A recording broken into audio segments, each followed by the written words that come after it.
Welcome to Coffee with Dr. Stewart. This show will provide our listeners up-to-date medical information from a leading neurologist and neuroimmune specialist. Your host is Courtney Stewart, and your medical expert is Dr. Kendall Stewart. So grab your favorite beverage or cup of coffee, and let's have Coffee with Dr. Stewart. Hello, everybody, and welcome back to another episode of Coffee with Dr. Stewart. I'm your host, Courtney Stewart, and today we're going to be bringing you an episode on genetics and how Dr. Stewart got into the world of genetics. But before we start, I got to ask, Dr. Stewart, Dad, how are you doing today? I'm doing great, Coco. Are you ready? Yep. Alrighty, let's hop right in. I'm always ready to talk. Okay, so we want to talk about genetics, but there's a specific word that you use. You call it nutrigenomics. Yes. And so I want to see if you can define what nutrigenomics is. Well, so there's basically three major areas of genetics that most people focus on. There's what I call disease genetics, which really we call it exome sequencing in medicine. And basically, that means we find a genetic abnormality that leads to a disease or a syndrome or something like that. And that's really necessary in our world, but it's a little bit frustrating because a lot of times you can't do anything about it. Yeah. Okay. Then we have pharmacogenetics, which is really interesting. We're able to look at the liver and tell you individually how you process certain medications. And that tells us what medicines are safe for you, what medicines may not be safe. Do medicines interact? Do we have a problem? And I think that's also very helpful for people. But nutrigenomics really relates to the ability for us to take something nutritionally absorbed, and how do we absorb it, deliver it, process it, get it to where it needs to be, and how well do we utilize it with this.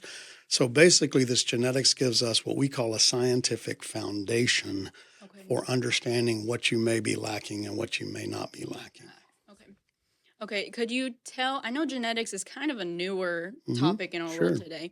So could you tell me a little bit about the history of nutrigenomics specifically? Well, the history of genetics is really cool, so we'll start there. Okay. So the biggest problem when you're looking at somebody's genetics is the amount of DNA in a single cell is really not very much. Really? And even though we have specific abilities to test it, which you would just be blown away how complicated and sophisticated it is, it wasn't until a gentleman in the early 90s, created what we call the PCR reaction, polymerase chain reaction. So what he does is after you break the cells apart and get the DNA, you put it in with an enzyme that literally makes millions and millions and millions of copies. So we call it amplification. So it gives us enough DNA so that we can actually look at it and tell exactly what's in it. And then what happened is they decided once they figured that out is that they were going to sequence the entire human genome. Wow. And that project finished, I think, in 2003. And it was really interesting because we basically thought, oh, we got the genome, we're going to play God. And then all of a sudden God came along and said, oh, by the way, I can turn genes on and off, and these are all different. And then they said, 80% of it's junk. Well, God doesn't do junk. No. Okay. So then they decided, we're going to find 1,000 genes that code for 1,000 different proteins, and they called it, guess what, 1,000 Genome Project. Okay? And so that went on from about 2008 to about 2012, and they found 1,200 genes that basically, there were all kinds of variants of them, but they basically coded for a protein or an enzyme in our body. And that's what this is all about in nutrition, because in nutrition, once you absorb something, it may not be the way you use it. You have to then convert it, and sometimes you have to convert it through a long series of steps. Yeah. And then once we finished that project, we started creating a worldwide database. There are over 1.2 million different genetic uniqueness, unique genes in that 1,200 genes. And basically, we then finally got it to where the machine, instead of being half the size of this room, was able to be put on top of a desktop. Wow. Okay. And that's what really changed everything. Yeah. So I really got into it very heavily about 2014 to 15, kind of when it became more popular. And what happened is we essentially were getting some other people to do our testing, and I got so interested in it because of my chemistry background and because of the precision concept of knowing what you need and what you don't need, that I wound up borrowing a bunch of money and opening a world-class lab called GX Sciences. And so that's where it kind of went, and it's been exciting ever since then. Yeah, that's awesome. So how does a nutrigenomic test work? Okay. So basically in all genetics, I'm not going to say all, but most of them, you'll get one copy from your mom, one copy from your dad. Now, we do have certain genes that are from the mother alone. And basically, those are called X-linked, which means you only get one copy from your mom. But the majority of them, you get a copy from your dad and a copy from your mom. So you get basically 2 copies of a protein. Okay. And basically, it's the roll of the dice. So everybody is unique in the fact that we took all these hundreds of millions of protein coders and basically just came up with a unique combination. Now, what happens is that gene that we sequence basically has a sequence in the genetics that then make RNA in that sequence. It then goes out into the cytoplasm of the cell, and then it's read, and we create a protein from it. Now, that protein is usually an enzyme or something that does something in the body. And basically, by studying the unique coding of that protein and how it works, we're able to tell whose works well, whose doesn't work well, and the correlation with different types of abnormalities that we identify. Yeah, that's super cool. Yep. So I know you mentioned a little bit about how you got into genetics, but I want to see if you can go in even more detail. How did you, as a school-based surgeon, then go into like this whole genetic testing world? Like, how did the Lord kind of lead you into that? Well, so I've always been interested in healing people. And coming from my background of cell biology and biochemistry, let's make it simpler. When you cut a hole in somebody's head, you better be good at healing it, okay, or at least helping them heal. And so basically what happened is I got really interested in people that I was operating on. How in the world am I going to get this person to heal properly and also get out of the hospital quickly and then get to where I need them to go? And because we were doing complex surgeries of the ear and the cranium, et cetera, the better we could prepare them, the better they got out. I'll tell you a funny story. In 2002, Blue Cross Blue Shield found out that I actually got people out of the hospital about a day and a half earlier than any other guy that did what I did in Texas. And they wanted to make a meeting, and they came down and with about 5 or 6 guys, and that meeting lasted 15 minutes. Because when they found out it was nutritional preparation, they didn't want anything to do with it. Okay? So it turns out if you actually get somebody prepared for surgery, they recover better. So that just kind of set the fire on me. And then there was lots of things that were in my wheelhouse that we were taught to, like, if a nerve is really malfunctioning, let's just cut it. And when you cut it, that's a one-way street. You destroy it and it's over. And I kept always asking myself, well, why can't that nerve heal? What is unique about that person that doesn't allow that nerve to heal? So I got interested in what we call neurotrophism, which means how do I get nerves to heal themselves? Because I'd rather them heal them than cut them. Because cut them doesn't really work well a lot of times.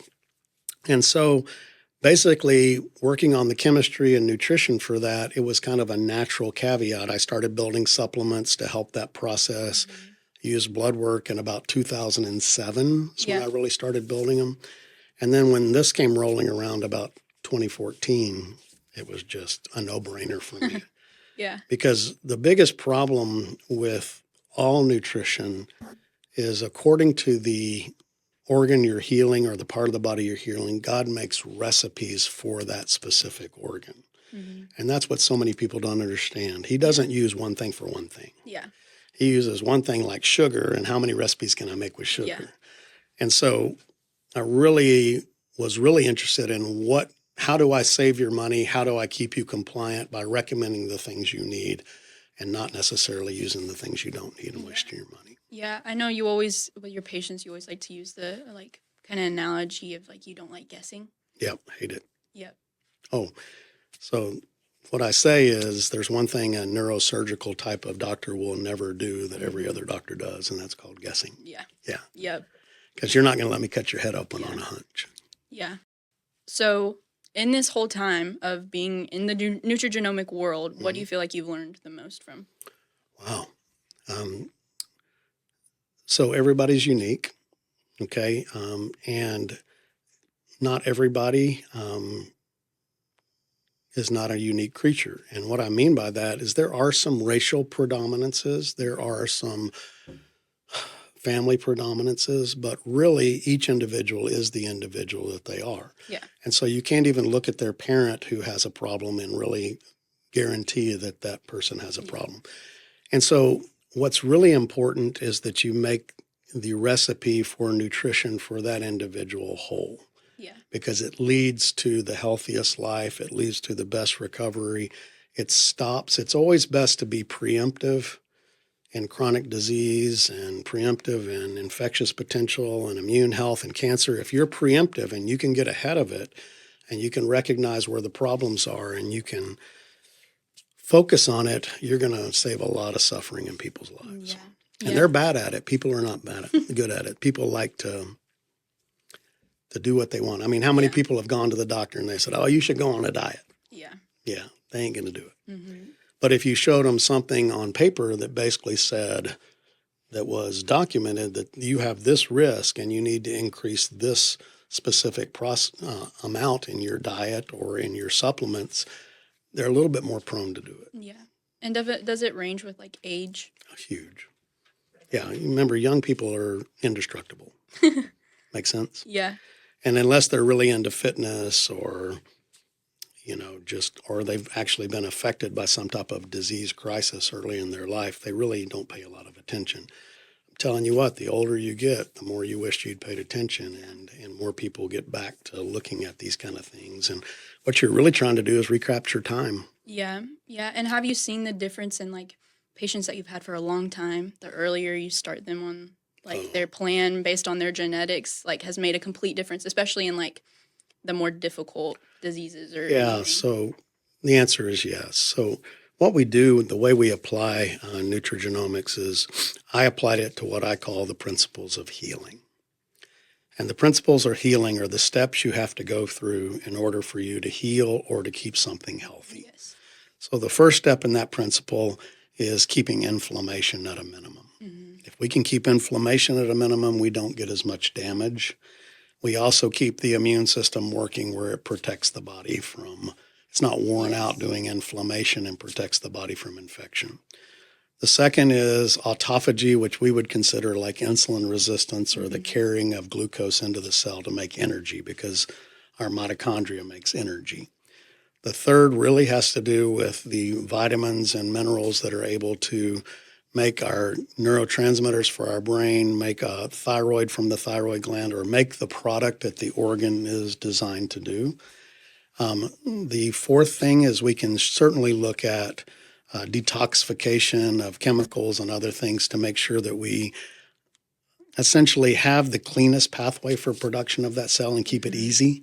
Because what I really want to do in anybody from a health standpoint, I call it threshold. If this is where your body gets into trouble, if you're here, it's not too hard to stress your body out and go to there. Yeah. So when you come to see me, you're here, or you were there, and now you're back to here. Mm-hmm. Do you understand? But if I can create this, then you can go through all the stresses you want, because life is not easy. I don't know, my life is not easy, okay? No. And so if I have this threshold, I can go through the biggest crisis and I never get to here. Okay. And that doesn't matter what I'm really dealing with. And so creating threshold in the body is really about creating energy stores, creating nutrition stores, creating a balanced system. And then we can go into the little specifics of each individual problem. Yeah. Hormones also play a big role in that. Mm-hmm. And so it just allows you a way to look at a person and say, I want to create the best version of you nutritionally as I can. Yes. And so going through those principles of healing then creates that bigger threshold. Absolutely. Live the best life that they can. Right. And I'm telling you, the way you really get to learn how to do it is with dudes. Dudes are terrible. They are not good patients. I like to say I can't give a dude more than 4 or 5 things to do ever. That's true. They will not do it. They'll just blow it all off. Thinking about my brothers. Oh, no. But you ladies, now, there are some ladies that are not so reliable, but most ladies, if you gave them 10 things to do and they knew, they knew why they were doing it, they'll do it. Yeah, that's very true. Okay. So ladies are a lot better. Now, most men who are taken care of, it's because their ladies care about them and take care of them. And so they make them. Yeah. They make them. So in general, you just want to make sure that you're picking what they need, but you're also picking it in a priority level. Meaning if I have a genetic report that says, oh, this man is deficient in 8 potential things, I can't give him 8 things. Yeah. I got to pick the top 4. Okay. And so even when we build supplements, I like to make cake recipes or cupcake recipes so that everything that belongs together is together, and that's only one bottle. Yes. Because guys are just so bad at it. Yeah. Yeah. Yeah. People prefer Yeah. the easy route. Absolutely. The easy way. So I know you've talked about like different deficiencies and like different, I know the term you like to use, weaknesses. And so what are some of the most common genetic weaknesses that you seem to Okay, so find?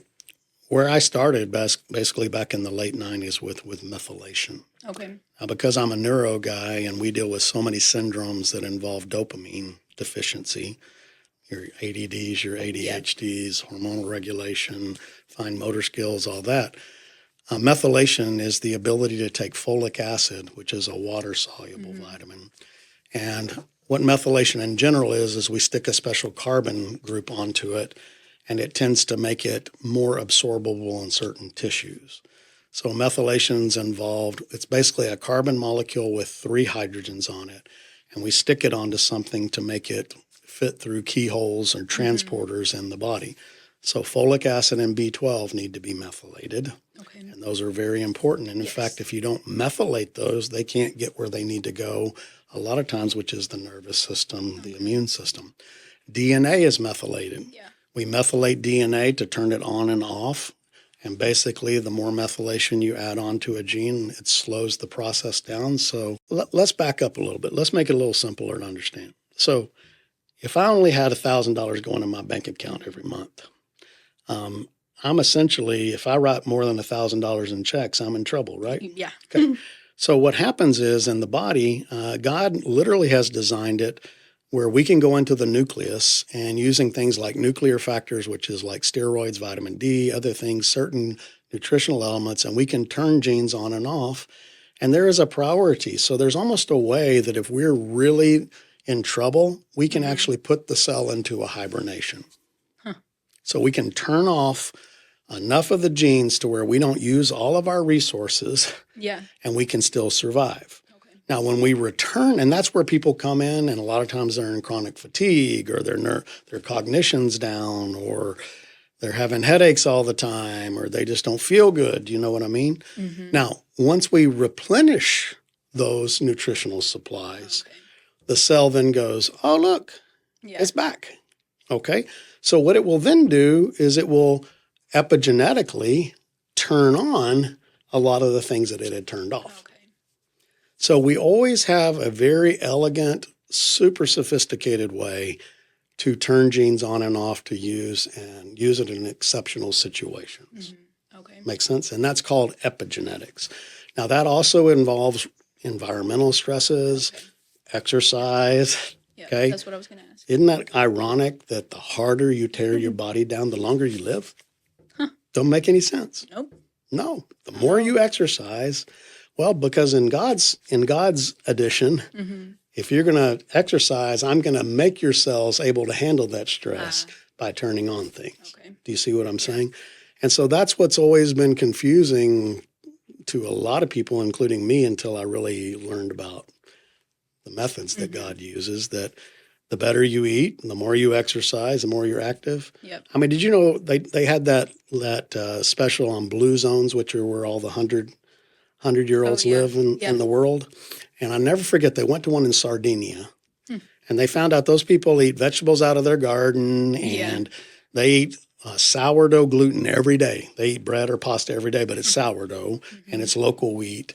And they were just covering their lifestyle. But then there was one guy who decided to look at all the villages and the number of 100-year-olds in that village. And it turned out the correlation that best gave us the information about how many 100-year-olds would be in your village was the steepness of the village. Why? Because those people, they don't drive over there. They get out and they walk up and down to visit their friends and go to the cafe and all that kind of stuff. So the steepness of the village correlated best to the number of 100-year-olds in there. Wow. I love it. That's really cool. And it really meant a lot to me because I will tell you, people get tired of doctors telling them to exercise and eat right, you know. But boy, you just got to pound on that. That's so And true. people like instant results too. But the problem with genetics, if somebody's healing, let's say they come to see me in bad shape and we get them healing, we get back into them, we get them going. What I tell them is you're not going to heal like that. Yeah. You're going to heal like this, and then you're going to reach this plateau. And that plateau, you're going to think it's all over, and it's going to last 4 to 6 weeks. And then what's going to happen is it's going to jump again. Yeah. Now, what's happening in that 4 to 6 weeks is the cell is taking inventory in my mind. It's saying, oh, I got this nutrition back. And it takes time for that cell to readjust itself and turn certain things on and turn certain things off. And that's why we get into this, what I call plateau healing. At least that's my understanding of it today. Okay. So what's happening is we never typically heal like that. Just like when you go to the gym. When you first go to the gym, you want to get in shape, you'll make big gains, and then it's like you plateau for a while. Yep. But then if you keep at it and you stay consistent, then you'll get another jump and another jump. And, you know, the problem is we're so used to symptom medicine in this country. Give me a pill to stop my symptom, that we really are not very patient about getting the body in health. Yeah. And I can tell you the other thing about nutritional supplements. Doctors, as a general rule, are not trained in nutrition. They're just not. I mean, I heard a stat that the average doctor spends 1 hour in medical school on nutrition. Wow. Yeah. That's crazy. No, it is. Now, if you're a chiropractor or you're somebody else, they've spent more time. But the problem is that's not what's really taught. Yeah. Make sense? Yeah. Now, doctors also don't like to sell things. Okay. Some doctors do. Yeah. I mean, the cosmetic surgeons obviously sell you stuff. Yeah. But doctors don't like to sell stuff. And so what we kind of found out is even if you taught them the genetics and you gave them a supplement that was right for that genetic weakness, they don't really want to be pushing supplements.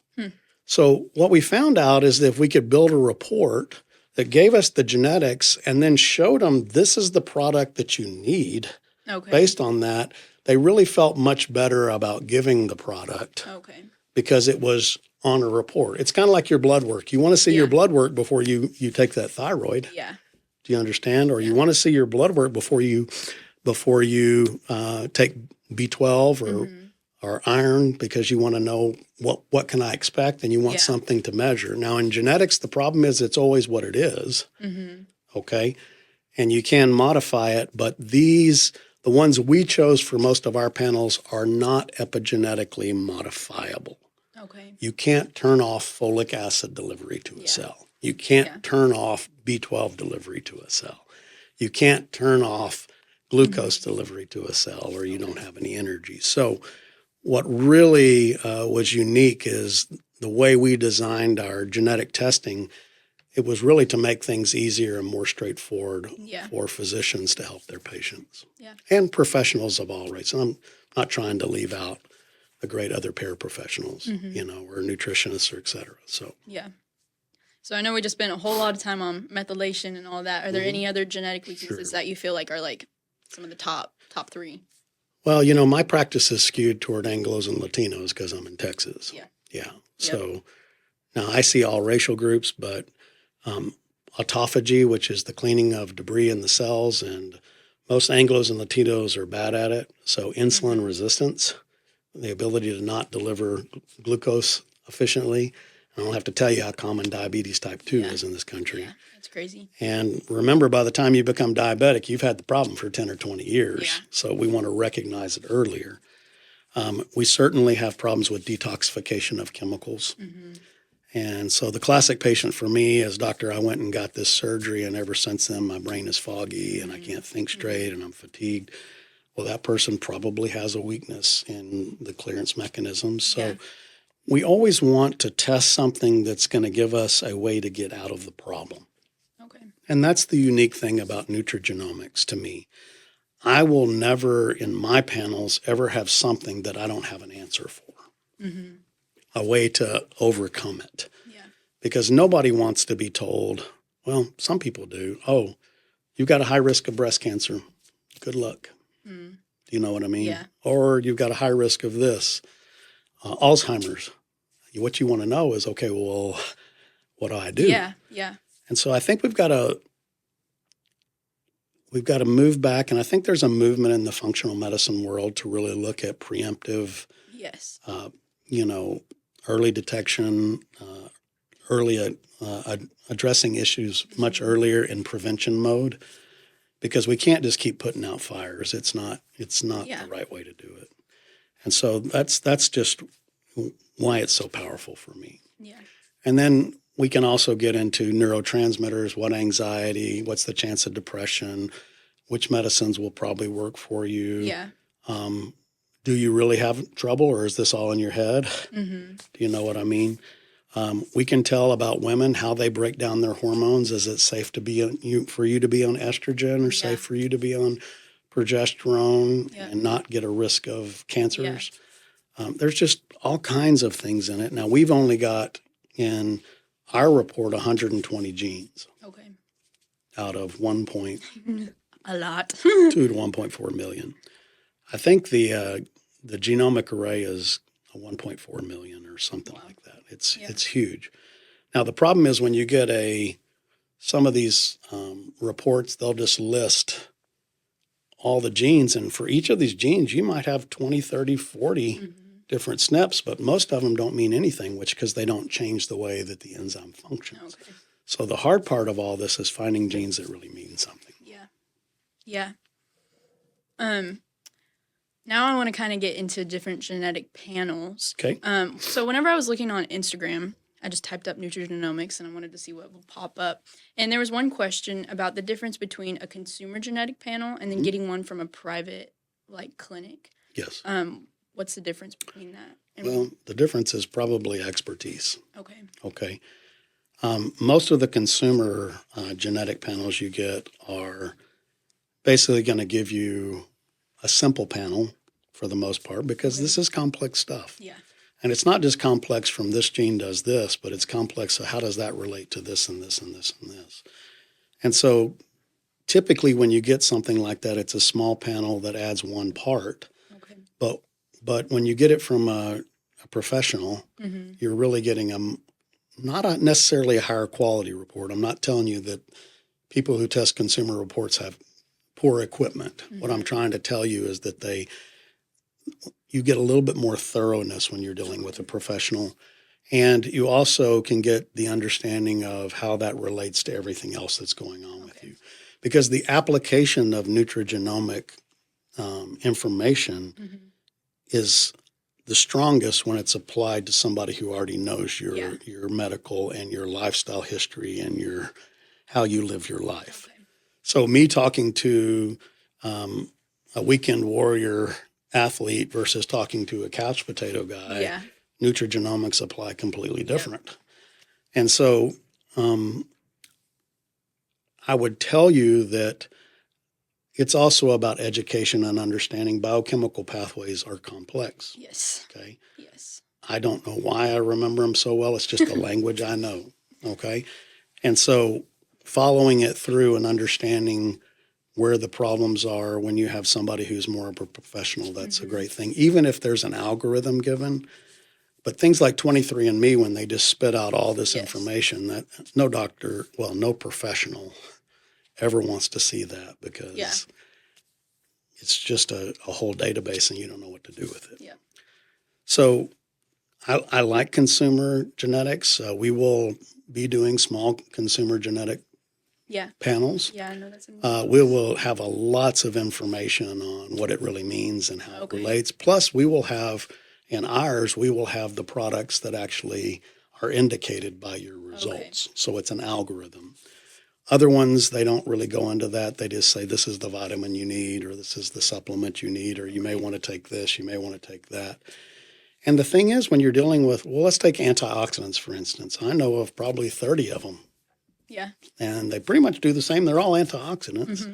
Now, everybody's going to say mine's better than the other one, but really, you have to have some elegance in order. And so you need a nutritionist, you need a PA, a nurse practitioner, somebody who's got some experience. You need an athletic trainer, Somebody who cares about nutrition, has some knowledge in nutrition and how to apply that. Okay. And you don't just want them throwing a bunch of junk at you. Okay.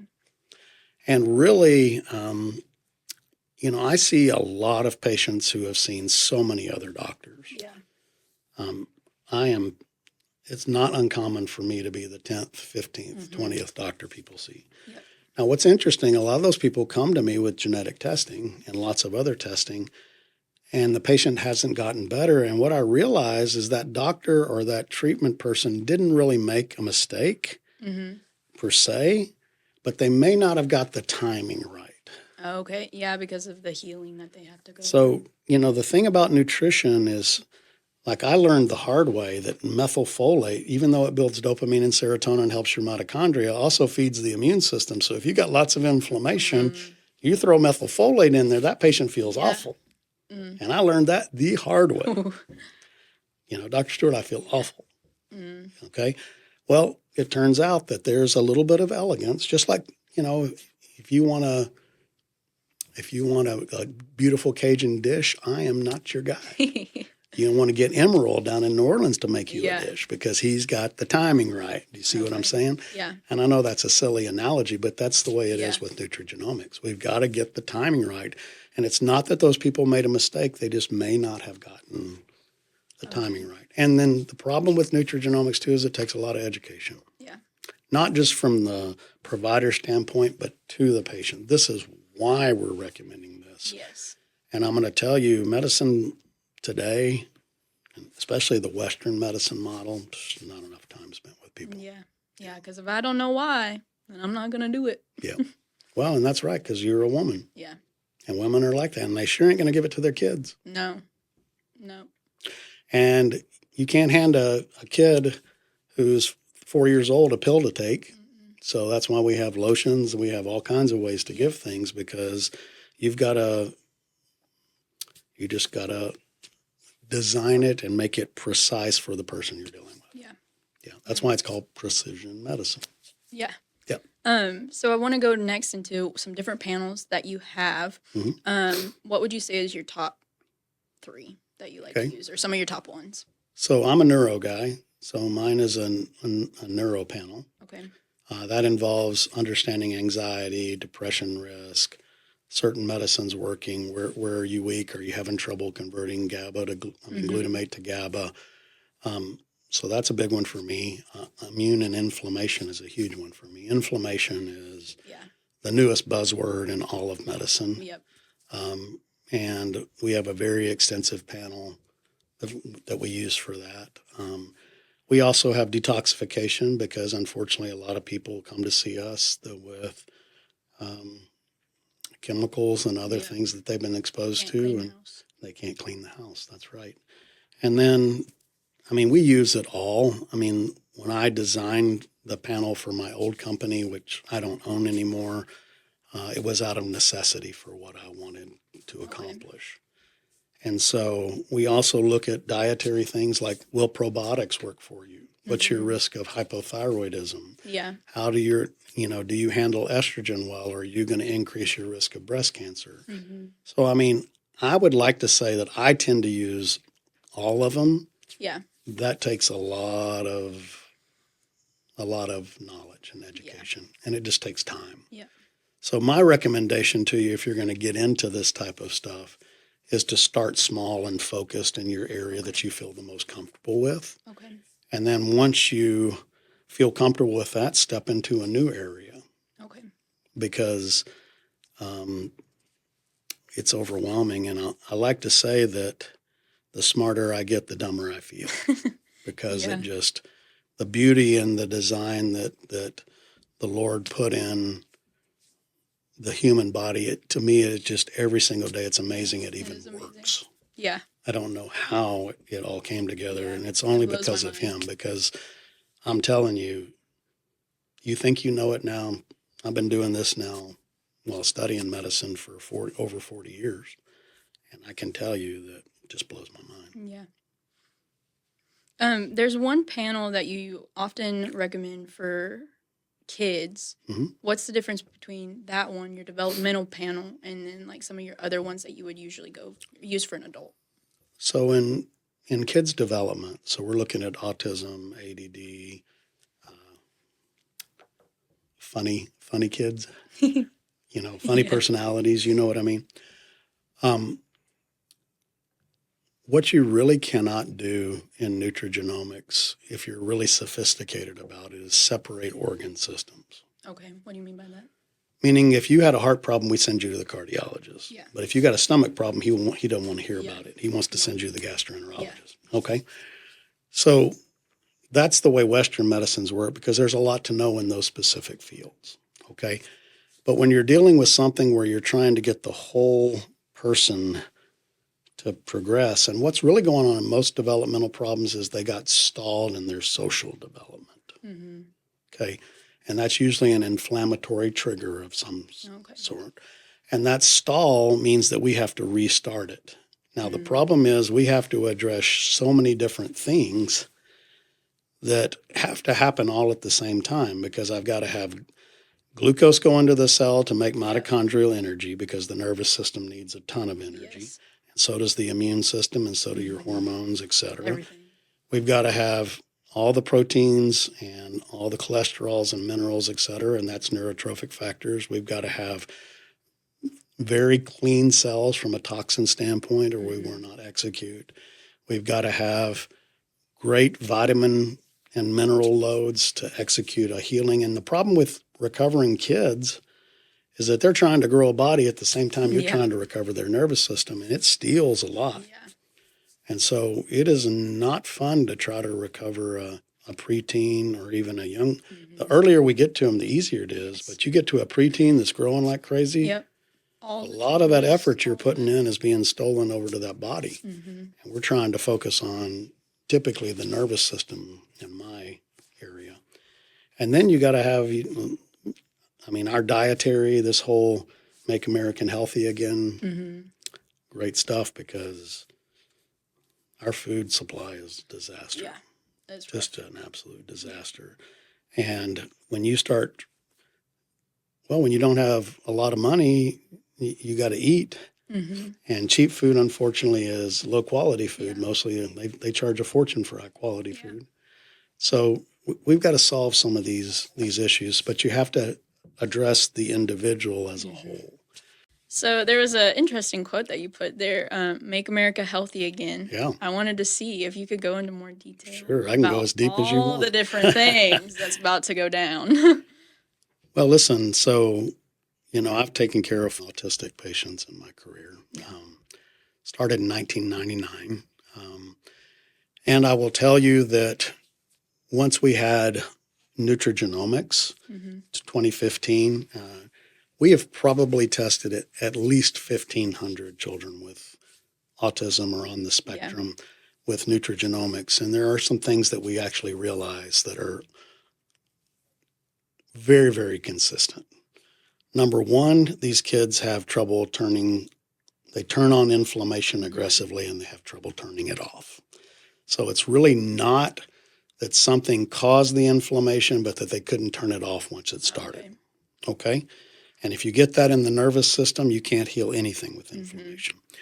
Number two, we do know from a toxic standpoint, the vast majority of those kids, maybe 90% plus, something is wrong with their toxin clearance system. Okay? I'm not going to go into details about all that type of stuff.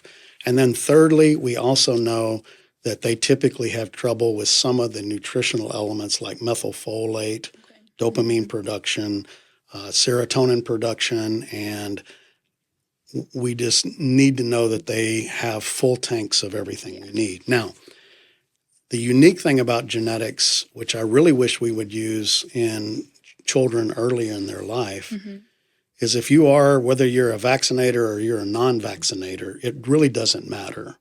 If you're going to vaccinate your babies, you want to make sure that it's never going to hurt your baby. You want to make sure that that one vaccine works, hopefully, okay? Because if I'm a public health guy, I've got a completely different idea of public health than I do as a physician. As a physician, you brought your baby to me, and I got to take care of your baby, so I am skewed towards your baby. Now, the vaccine efficacy curve tells us that after the first vaccine, almost 90% of babies are immune following the first vaccine. Okay. And then when we get to a second booster, it goes to 93%. And when we get to a third booster, it goes to 95 to 96%. So if I'm a public health guy and I'm looking at that, I'm like, oh, I want the 96% because I want herd immunity. But 9 out of 10 of those babies didn't need the second or third booster. Yeah. But I don't really care because all I care about is herd immunity. Okay. But for your baby, if you're going to vaccinate, what I want to make sure is that baby's going to get what it needs, which means in order for the immune system to develop immunity, I have to have a proper response from the immune system. I have to have that antigen recognized by a perfect antigen presenting cell. It then has to hand it to the macrophage. The macrophage has to chew it up, send it to the B cells, and we get proper antibody formation. Okay. So by checking our genetics, I can amplify, if they are weak, anything that I need to make sure that vaccine goes according to plan. Okay. I am not going to get in the argument. I think it's a very personal argument. I do think there are babies who are not ready to be vaccinated that we could make ready to be vaccinated. Okay. And that's where I really wish we could go. Instead of saying nobody ever gets into trouble, because that's not true. You understand? So in this, and then the second thing is we've got to make sure that we don't tend to group if you're going to really talk about vaccines. Nobody wants to be sick with 3 or 4 things at once. No. And you're going to overload that baby's immune system. Okay. So there are lots of things that are scientific that we need to look at in this area instead of arguing about I'm anti-vax, I'm pro-vax. Okay. I leave it up to the parents. I don't care which one you are. Okay. But if you're pro-vax, I want to make sure, because you brought me your baby, that baby is ready to do exactly what they're supposed to. Now, I am in favor, if you can afford to do that, is that once you get that first vaccine, you check titers, and if that baby's immune, you don't need to do the second or third boosters. Now, the pediatricians don't really want to hear that. Okay? And unfortunately, from what I know, that's because they make quite a bit of revenue. Okay? Now, with Make America Healthy Again, our food supply is massively contaminated. We've talked about it before. Okay? And we do know that of the people I see, now I see people in trouble. I don't have thousands of healthy babies walking in to see me. But of the people I see, about 90% of them have something wrong with their detoxification system. They cannot handle chemicals, heavy metals, toxins, etc. very well. And so we assist them at taking care of that. Now, with that being said, I know it's skewed. I know I'm skewed. But we've got to be careful what we expose that baby to. So knowing the status of how your baby is early in life will hopefully lead you to being more of a crunchy mom. Reading labels. I'm married to one. Your mama is a crunchy mom. She is. Okay. And reading labels and being sure what you're putting into babies, I think that movement is really going to take off. And I really think that we will be nothing but the better for it. With that being said, we can't tell you where the vaccines are safe or not. What we can tell you is the immune system going to overreact and be able to shut itself off after it reacts. So you're looking more at inflammation. Well, you're putting what the baby's going to react to in them in a proper vaccine. You're taking what we call an antigen, which is something we want to react to. And that antigen goes in, and what we want to make sure is that antigen is grabbed, antibodies are made, and then the immune system shuts off properly and doesn't just stay ramped up. You understand? And so here's the deal. I believe parents. I always believe parents. I don't ever criticize parents because I've learned that in my career, if you tell me something, I've got to go prove why that was and to make sure that I understand why it was, or I can't help you. So really what we're looking at is what I would call the proper immune function. In my clinic, we use a lot of immune mechanism dysfunction, which means the mechanism of the balance and how the immune system responds is not quite perfect and is thrown off or skewed. So if we can balance it, we get exactly what we want. If you're a vaccinating parent, you get exactly what you want. You get a healthy, beautiful baby who's immune. Okay? Most of the non-vax people don't trust it because something's happened to them or somebody that knows them, et cetera, and they're not willing to take that risk. But knowledge is always wonderful stuff. Yes. Yes. Right now, miscarriage and conceiving is a really big issue. I know a lot of friends that have had miscarriages and everything. And so what would you want a woman to look at who's trying to conceive or trying to have babies or had miscarriages? So I'm not in OB-GYN. Yeah. And if you talk to a lot of these doctors, some think there's a problem, some think there aren't. It's kind of maybe political, I don't know. But it appears that we're having a bigger issue with it. Definitely post-COVID. Yes. Now, I don't want to blame anything because the COVID itself was bad enough. That spike protein there has been nothing that we have seen in my time in medicine that set off the immune system. Now, I'm going to use something very broad.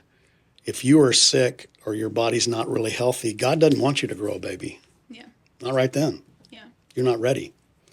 So I think that as far as conceiving is a problem, if you still are having this spike protein or you've got an immune system that got turned on by COVID and has kind of stayed turned on, you definitely want to get that dialed down because there's lots of epigenetic things going on that will help you conceive. Yeah. Now, secondarily, you always want to look at methylfolate status. And we have plenty of prenatal vitamins now. In fact, we have one in our line that has methylfolate in it instead of folic acid. So there's really not an excuse not to take methylfolate with your prenatal. And then you also, as far as conceiving, we've got a hormonal crisis in our population. We know for a fact that men have testosterone levels 30% lower than they did in the 1970s across the board. Crazy. We know women have more estrogen dominance, which is more than likely related to some of the chemicals in our environment. Pesticides, herbicides tend to be estrogenizers. We call them endocrine disruptors. We have other things that interrupt the ability to make it. And then we have this horrible problem with insulin resistance. And the way that we make women's hormones is we start with cholesterol to pregnenolone to progesterone to DHEA to testosterone and then to estrogen. So the women who have PCOS can't get that last step. And so they have all this testosterone and no estrogen. Yep. And you can't grow a baby without estrogen. No. So getting proper glucose in there, whether it's supplementation, tirzepatide, dietary modifications, there's all kinds of things to do, but getting that last step, very important. So, I mean, it's what I would call a crisis. Yeah. Definitely. And I don't even know the extent. Yeah. Okay? Yeah. Well, I know that we have covered a lot, but I think it was good. Okay, good. It was a good one. You know I love this stuff. Right. I could talk for a long time. Yes. Yeah. Thanks you for could probably tolerating. Talk for about 2 or 3 more hours. Thank you all for joining us for another episode of Coffee with Dr. Stewart. Make sure you follow us on all of our social medias and like and subscribe. Be blessed. This show is for entertainment purposes only. Please do not use anything mentioned in this show as your own medical advice. Please discuss all medical issues with your own provider.